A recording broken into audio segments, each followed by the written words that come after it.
I've now made over 5,000 pizzas since opening my restaurant this past January, facing pretty much every pizza mishap and breakthrough you can imagine. So in this video, I'm breaking down the 5 most important, unexpected lessons that I've learned. Stuff that every pizza maker wishes they would have known sooner. Starting with maybe the most important thing I've learned, which is that every single detail matters. I always tell people, making an average pizza is easy. Press out some dough, throw on some sauce and cheese, bake it, and you're good to go. But making a pizza that's actually great is a whole different ballgame. It's kind of like music. I mean, anyone can tap on piano keys, but writing a great song means hitting every note just right. It's the same with pizza, and I kind of learned this the hard way. You see, my wife's been with me through this entire pizza journey, and let's just say that she's developed a very specific expectation for the pizzas that I bring home. And if I change anything, the pepperoni, the sauce, the cheese, she'll call me out on it immediately. And sure enough, most of the time, actually all the time, she's right. Even some regulars at the restaurant have noticed when we've made changes. And that's when it really clicked for me. Every little thing that goes into your pizza makes a difference. How much sauce you use, how thick it is. If it's too watery, you'll have a soggy crust. If it's too thick, it'll end up dry. Too much sauce, your pizza's heavy. Too little, and the whole flavor balance is off. Same thing goes for dough fermentation, hydration, flour, everything that goes into your pizza. So whether you're making pizza at home or in a restaurant, my advice is just slow down and pay attention to what you're doing. Take notes, whether it's mental or physical, on a notepad, and experiment, but do it intentionally. Change just one thing at a time, whether it's your fermentation, your cheese blend, just tweak and see what happens. Over time, those small details will add up and will take your pizza from being average to mediocre to being something truly incredible that people can't stop thinking about. Now, if you're wondering where to start with this testing though, in other words, what's worth tweaking first, this next one's a pretty big one: dough stretching. And once again, my wife is the first one to notice whenever I bring a pizza home. I'll bring a pizza home, she'll take a bite and say, "Did you make this one or did someone else do it?" Which is kind of crazy because we use the same ingredients for every pizza at the shop. We even weigh them on a scale to make sure the balance is exactly the same. We use thermometers and timers, everything you can do to achieve consistency, we pretty much do it. So how could two pizzas turn out so different? Well, most of it is in the stretching method. You can take the same dough ball, stretch it 2 different ways, and end up really with 2 completely different pizzas. The texture, the chew, even how it tastes, all changes. I mean, it's kind of like handwriting. Everybody's got their own style, and it shows up in the final pizza. So at my restaurant, we make what we call artisan New York inspired pizza. It's a relatively high hydration dough, and we're going for a very specific texture. Light and airy, but not too thick of a crust. The crumb structure should be even all the way throughout the length of the slice. And getting that result consistently does take a ton of practice. Now, if you're just making pizza at home for yourself, for friends or family, it isn't something to worry about too much. I'm sure they're gonna love it either way. But if you're doing a pop-up or running a restaurant, consistency does matter. So my advice is that if you're not attached to serving one specific style and you want to avoid a lot of those headaches I mentioned, honestly, I'd recommend focusing more on pan pizzas. They're gonna be a lot more forgiving because you eliminate all those other factors associated with dough stretching. Now for me, I wouldn't change a thing because I do just really love the style of pizza we serve. Now with that said though, the dough stretching technique only matters if you've got a solid dough recipe to begin with.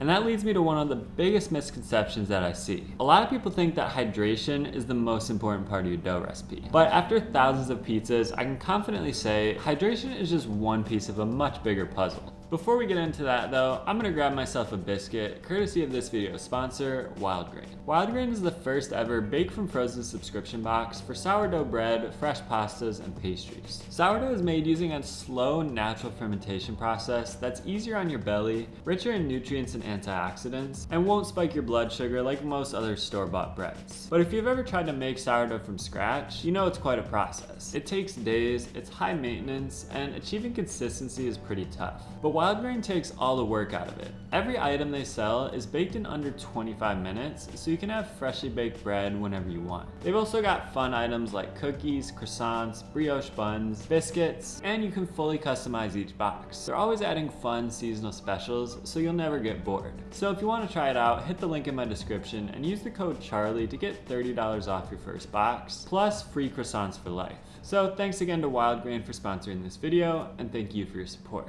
Now let's talk about that thing I've discovered that actually matters more to your dough recipe than hydration. So when I first opened the restaurant, I was pretty happy with the pizza we were putting out. The flavor was good, the dough had decent structure, but there was one thing missing. It just didn't have that satisfying crispness and bite that I was looking for. And I knew it was possible because I had done it before. So what I did first was what probably a lot of people would do and started playing around with the hydration. I went from 65% all the way up to about 80%, tweaking the oven temperature, the bake time, everything I could think of in order to achieve the result I was looking for. But nothing worked. Eventually, I just kind of accepted the fact that this was how my pizza was gonna be. Until one day, I tried a different flour, one with a slightly higher protein content. I took my first bite, and sure enough, it was exactly the result I was looking for. It had that crisp, airy texture I've been trying to achieve all along, and it came in the most unexpected way. So of course, hydration does matter, but it's not everything. Your flour choice, the protein content specifically, the mixing method, fermentation, and other ingredients that you add to your dough all work together to create something amazing. So I often see people obsess over minute details like humidity in the air or even the humidity in your flour. I've found that unless you're making big changes like upwards of 3 to 5% in hydration, you're really not going to be noticing that much of a difference. What really moves the needle on your dough actually has nothing to do with the ingredients at all. Instead, it has to do with the fermentation. So think of your dough like a ripening fruit. If you eat a banana too early, it's going to be too starchy and bland. If you eat it too late, it's mushy, brown, and overly sweet. When it's perfectly ripe, well, that's exactly what you want. It's the same thing with your dough. Under-fermented dough feels tight and stubborn when you stretch it, and it'll bake up dense, chewy, and flat. Over-fermented dough, on the other hand, feels soft and relaxed when you stretch it, but it just doesn't rise quite right, and it won't brown properly in the oven. Now, unfortunately, it's not always easy to recognize the exact fermentation sweet spot, because it varies a lot depending on your recipe. But once you learn the signs, it's a total game changer. Great dough should basically feel alive. It should be springy,